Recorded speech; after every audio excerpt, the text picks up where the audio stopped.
Somehow, we've come to believe a quiet little lie. This idea that if you don't have a following somewhere on social media, if you're not known, if your life isn't somehow broadcast to millions of screens, then your life must matter less. That your impact must be smaller. That your story must be unfinished or worse, unimportant. But that isn't truth. That's just noise. And yes, I understand the irony of this coming from somebody who is talking through a podcast. Don't worry. But here's the thing. Value has never been measured correctly by visibility, and it never will be.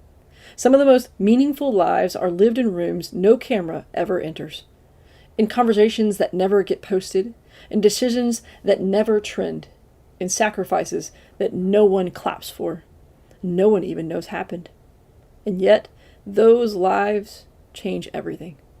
We tend to confuse being seen with being significant, but visibility is not value, attention is not meaning, and applause is not purpose.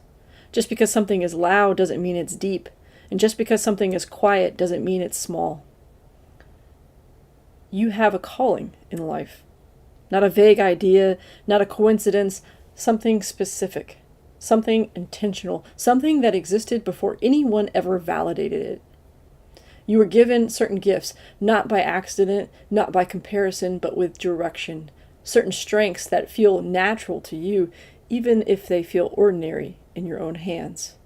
Certain talents that don't always look impressive from the inside, but become exactly what someone else needs at the right moment. And the timing of all of it, the meeting point between who you are, what you carry, and what you're meant to impact. That part, it's not something you always control. That part is something you trust. So no matter where you are right now, at the beginning, still figuring it out, in the middle, wondering if you missed it somehow, or near what you think might be the end of a chapter that never fully made sense, you are not behind. And no matter what boxes the world tries to put you in, by age or race or gender, by background, history, mistakes, success, or failure, none of those are final definitions. They are context, not conclusion. Because you still have so much life to live.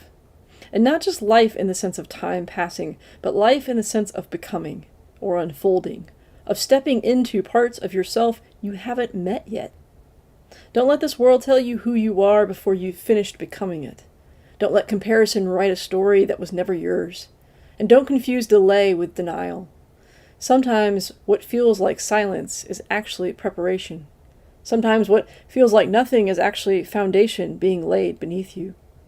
So stand still, even when everything in you wants to rush ahead or give up. Stand still long enough to hear something deeper than fear, deeper than pressure, and deeper than expectation. That small voice, but it's not weak. It's steady and persistent. It's the part of you that hasn't been shaped by doubt, but only truth.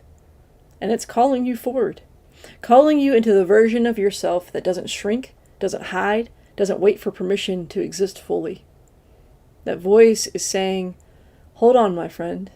You are not overlooked, you are not finished, and you are not forgotten.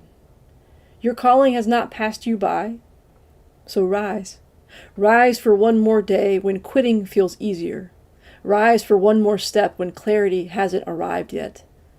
Rise and answer the call one more time. Not because everything is clear, but because something inside of you refuses to let go of the idea that your life still matters in ways you can't fully see yet. And know this, your time, your place, your impact in this world, it is not something you stumble into fully formed. It is something that is still being written, even now, even today.